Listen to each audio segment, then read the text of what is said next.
In the news, new Chief of Army Staff assumes office. Amnesty International says Nigerian authorities are not doing enough. Co-founder Patrice Cullors resigns. Details shortly.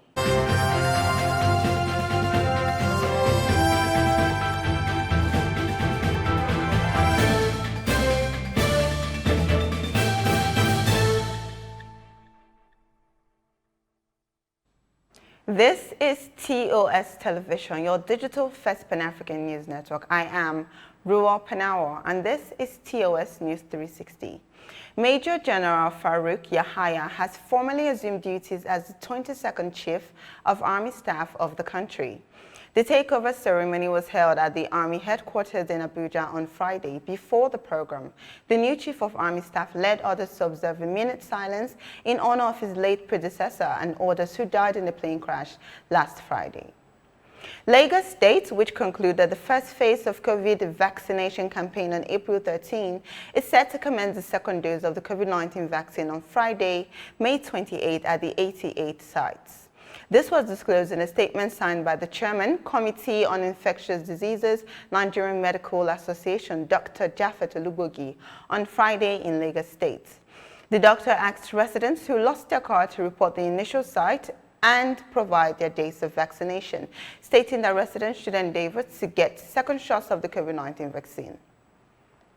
The Nigerian government has been accused by Amnesty International of not taking adequate measures to protect its citizens. In a statement the organization made while marking its 60th anniversary, it said Nigeria has had a long history of human rights abuses.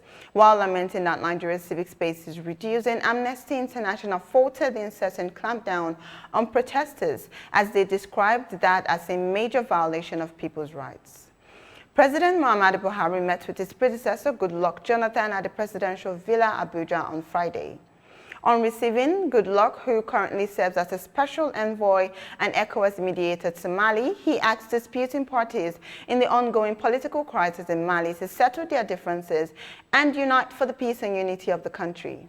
Special advisor to the president on media and publicity, Femi Adesina, made this known in a statement titled President Buhari, Jonathan Confer on Crisis in Mali.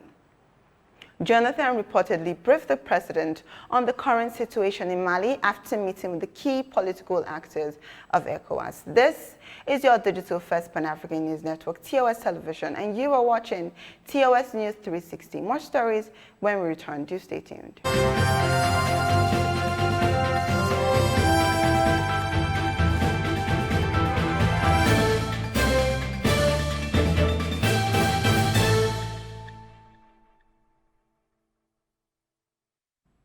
Reports say the Egyptian armed forces arrived in Sudan on Thursday to carry out a joint military training called Protectors of the Nile. According to a statement from the Egyptian armed forces, the training involved members of the land, sea, and air forces from both countries. The exercise includes theoretical and practical lectures on combat concepts, an exchange on training experiences, and joint exercises. The training showed the high capacity and professionalism of each side in carrying out tasks, which reflects their combat readiness and ability. The goal of the training exercise is to improve military cooperation and exchange experiences between Egypt and Sudan. President of Syria Bashar al-Assad won a fourth term in office with 95.1% of the votes in the just concluded election that will extend his rule. The results were announced by the head of parliament, Hamid al-Sabah, at a news conference. He said voter turnout was around 78%, with more than 14 million Syrians taking part. President Assad ran against Abdallah Saloum Abdallah, the former deputy cabinet minister, and Mahmoud Ahmed Marei, the leader of a small opposition party. Assad's oppositions and the West believe the election was not free or fair. The foreign ministers of the United States, Germany, Britain, France, and Italy have asked the international community to reject the elections. A co-founder of Black Lives Matter BLM, Patrice Cullors, has announced that she's stepping down from the position of the executive director of the Movement Foundation. She said the criticism from other black organizers had not influenced her decision to leave.